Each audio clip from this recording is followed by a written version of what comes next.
ప్రియరక్షకుడైన యేసుక్రీస్తు నామములో అనుదిన వాక్యోపదేశం వీక్షకులకి ప్రేమపూర్వక వందనాలు. ఈరోజు నిర్గమాకాండం 14వ అధ్యాయాన్ని ధ్యానించుకుందాం. ఈ అధ్యాయంలో ప్రారంభంలో దేవుడు మోషేతో చెప్తున్నారు, ఇశ్రాయేల్ని బయల్స్పోను అనేటువంటి ప్రాంతంలో దానికి ఎదురుగా సముద్రం ఉంటుంది, ఆ స్థలంలో వారిని దిగమని చెప్పమని దేవుడు చెప్తున్నారు. వారు ఆ ప్రాంతాన్ని చేరుకుని అక్కడ సేద తీర్చుకుంటున్నట్లుగా మనకు కనపడుతుంది. అయితే ఐగుప్తు ఫరో అనుకుంటున్నాడు, ఈ ప్రజలను పంపించాం కానీ వీళ్ళకి మన దేశంలో ఉన్నటువంటి ఈ అరణ్యాల్లో దారి తెలియక త్రోవ తప్పిపోయి ఆ అరణ్యాల్లోనే తిరుగుతూ ఉన్నారు అని చెప్పి అనుకుంటున్నాడు. అయితే దేవుడు మోషేతో అంటున్నారు, ఫరో హృదయాన్ని నేను కఠినపరుస్తాను, ఫరో సేనలు నేనే యెహోవానని చెప్పి ఫరో యొక్క దేశంలో ఉన్న వారందరూ కూడా తెలుసుకునేటట్లుగా నేను చేస్తాను అని చెప్పి ఆ రీతిలోనే ఫరోకి ఒక కబురు పంపబడింది. మీ దగ్గర ఉన్నటువంటి ఇశ్రాయేలు తమ దేవుని ఆరాధించుకోవటానికి వెళ్తానని చెప్పి ఈ దేశం నుంచి పారిపోతున్నారు అని.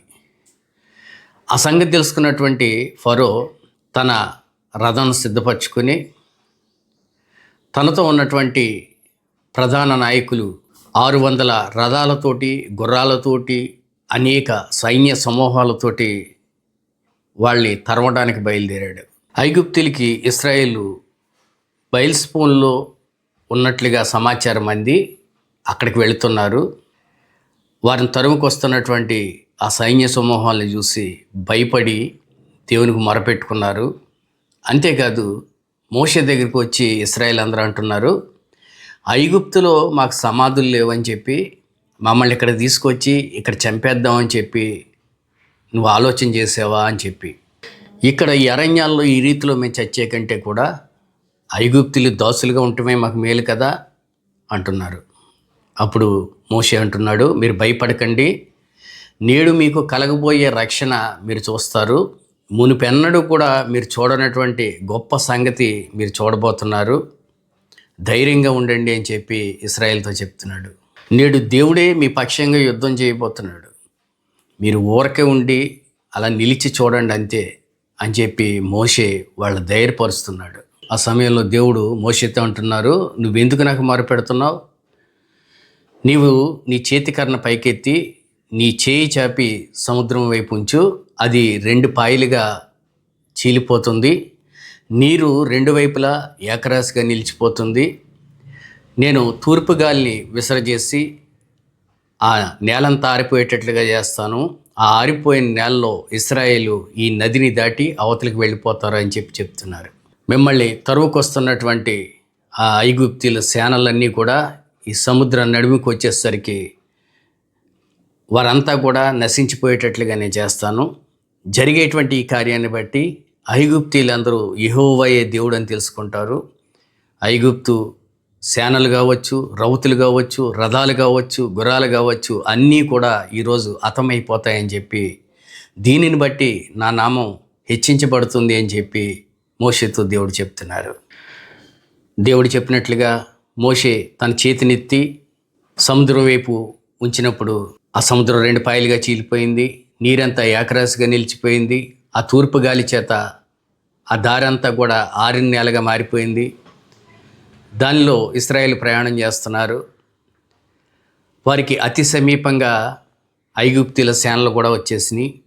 అయితే ఇశ్రాయేలుకి ముందుగా నడుస్తున్నటువంటి మేఘస్తంభం ఇశ్రాయేలుకి ఐగుప్తులకి మధ్యగా నిలిచింది. అంటే ఇశ్రాయేలు వెనకకి, ఐగుప్తులకి ముందుగా ఆ మేఘస్తంభం వచ్చి నిలిచింది. ఆ మేఘస్తంభాన్ని బట్టి ఐగుప్తీలకి చీకటి కమ్ముకుంది, కానీ ఇశ్రాయేలుకి వెలుగు కలిగింది. ఆ వెలుగులో వారు చక్కగా నడిచిపోతున్నారు. ఈ ఐగుప్తీలకి రాత్రంతా కూడా ఎంతగా వారు ప్రయాణం చేసినా వారి ప్రయాణం ముందుకు సాగలేదు. ఆ చీకట్లో అక్కడికక్కడే వారి ప్రయాణం సాగుతుంది. ఇశ్రాయేలు అవతల ఒడ్డుకి చేరిపోయారు, ఐగుప్తులు వారిని తరుగుతున్నారు. అయితే వేకువజాము అయిపోయింది. వేకువజాములో ఆ అగ్ని మేఘస్తంభం ఐగుప్తుల వైపు తిరిగినప్పుడు ఆ దండంతా కూడా కలవరపడిపోయారు. వారి రథాల చక్రాలు ఊడిపోయినాయి. చాలా కష్టంగా వాళ్ళ ప్రయాణం ముందుకు సాగుతుంది. ఐగుప్తీయులు అనుకుంటున్నారు, దేవుడే వీరి పక్షంగా యుద్ధం చేస్తున్నాడు, మనం ఇక్కడి నుంచి పారిపోవాలి అని చెప్పి ఒకరికొకరు చెప్పుకుంటున్నారు. ఈ ప్రయాణం అంతా మనం చూస్తే ఇశ్రాయేలేమో సముద్రం దాటి అవతల రోడ్డుకు వచ్చేసారు. ఐగుప్తీయులేమో సముద్రం నడిమిన ఉన్నారు.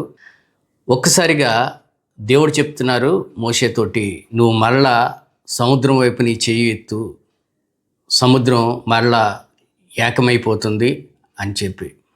వెంటనే మోషే దేవుడు ఏదైతే చెప్పారో ఆ రీతిలో తన చేతిని సముద్రం వైపు ఎత్తాడు. ఆ ఐగుప్తీయుల యొక్క ఫరో యొక్క రథాలు కావచ్చు, తన సేనలు కావచ్చు, గుర్రాలు కావచ్చు, రౌతులు కావచ్చు, అవన్నీ కూడా ఆ సముద్రం మధ్యలో ఉన్నాయి. ఒక్కసారిగా ఈ నీరంతా మరలా యథావిధిగా మారిపోయింది. ఆ నీటిలో వాళ్ళందరూ కూడా మునిగిపోయి చనిపోయినట్లుగా, ఆ సేనలన్నీ అక్కడ హతమైపోయినట్లుగా వాక్యాధారంగా మనకు కనబడుతుంది. ఇశ్రాయేల్ తరపుకు వచ్చినటువంటి ఐగుప్తీయుల సేనల్లో ఒక్కరు కూడా మిగిలినట్లుగా మనకు కనపడుతుంది. ఈ రీతిలో ఆ దినాన్న ఐగుప్తీయుల చేతిలోంచి ఇశ్రాయేల్ని దేవుడు రక్షించినట్లుగా మనకు కనపడుతుంది. ఈ సంగతి జరిగిన తర్వాత దేవుడు చేసినటువంటి ఈ గొప్ప కార్యాన్ని బట్టి, ఈ అద్భుతాన్ని బట్టి ఇశ్రాయేల్ అందరూ కూడా దేవునికి, అలాగే దేవుని సేవకుడైనటువంటి మోషేకి భయపడుతున్నట్లుగా వాక్యం చెప్తుంది. నిర్గమకాండం 14వ అధ్యాయాన్ని మనం చూసినట్లయితే ఐగుప్తు దాసరికం నుంచి ఇశ్రాయేల్ని విడిపించడమే కాదు, వారి ప్రతి అడుగులో కూడా దేవుడు వారి పక్షంగా ఉండి, వారి పక్షంగా ఆయనే యుద్ధం చేస్తున్నట్లుగా, ఆయనే ఘనకార్యాలు చేస్తున్నట్లుగా, ప్రారంభంలో ఫరో యెహోవా ఎవరు అని అడిగిన దానికి సమాధానం చెప్తూ వాళ్ళని తీసుకువెళుతున్నట్లుగా వాక్యాధారంగా మనకు కనపడుతుంది. ఈ కొద్దిపాటి మాటలు దేవుడు దీవించునుగాక. ఆమేన్. చిన్న ప్రార్థన చేసుకుందాం. మహాపరిశుద్ధుడా, ప్రేమ కలిగిన దేవా, కృప కలిగిన తండ్రి, మీ పరిశుద్ధమైన పాదాలకు వేలాది స్తుతులు స్తోత్రాలు అయినా ఈరోజు మరొక మారు మీ పాదాల దగ్గర నన్ను ఉండనిచ్చి, మీ పరిశుద్ధమైన విలువైన ఘనమైన మాట నా నోట నుంచి, అలనాడు ఐగుప్తు దాసరికం నుంచి విడిపించిన ఇశ్రాయేల్ని మీరు నడిపిస్తున్న విధానం, వారిని తరిమేటట్లుగా ఐగుప్తీయుల్ని చేసి, ఐగుప్తీయులు ఆ రీతిలో హతమైపోయేటట్లుగా, ఆ సంగతిని బట్టి ఫరో, ఐగుప్తీయులు, అలాగే ఇశ్రాయేలు అందరూ కూడా యెహోవా యొక్క బలం ఏమిటో తెలుసుకునేటట్లుగా మీరు చేసిన ఘనకార్యాలకై మీకు వేలాది స్తుతులు స్తోత్రాలు తండ్రి. అయ్యా, మీ అందు భయభక్తులు కలిగినటువంటి జీవితం, మీరు చూచుచున్న దేవుడు అన్న సంగతి మేము వెరిగి నడుచుకున్నట్లుగా సహాయం దయచేసి, మహిమ ఘనత ప్రభావములు మీరు పొందమని పరిశుద్ధుడైన యేసుక్రీస్తు నామములో బ్రతిమాలి వేడుకుంటున్నాం తండ్రి. ఆమేన్.